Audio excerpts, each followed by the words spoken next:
আমরা ৪,৫০০ ওয়ার্কার, আমাদের জীবনযাপন নির্ভর এই চা গাছের উপরে থাকে। আমরা এই চা গাছে কাজ করি, ২৪৭-২২৮ টাকা রুজি করে আমাদের ছেলে মেয়ের লেখাপড়া এই চা গাছের পয়সা দিয়ে আমরা করে খাই।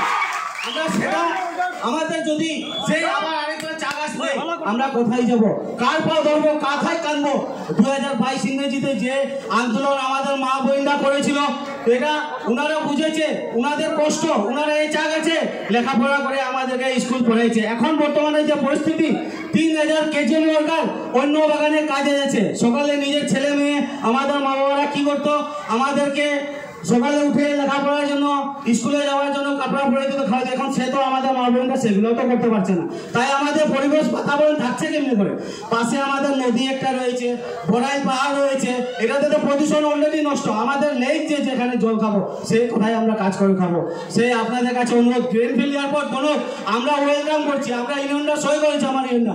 আজ আমার ইউনিয়নকে এখানে পজিটিভ করে নাই, আমি আমার বাগানের পক্ষ থেকে আমি এসেছি। কারণ আমার বাগানের মাটি যেছে, আমি বাগানের একজন নেতা, বাগানের লোক আমার উপরে নির্ভর করে, আমি যা বলবো তা শুনবে। কিন্তু বাগানের কথা, আজ স্ট্রাইকের কথা ছিল, আমরা স্ট্রাইক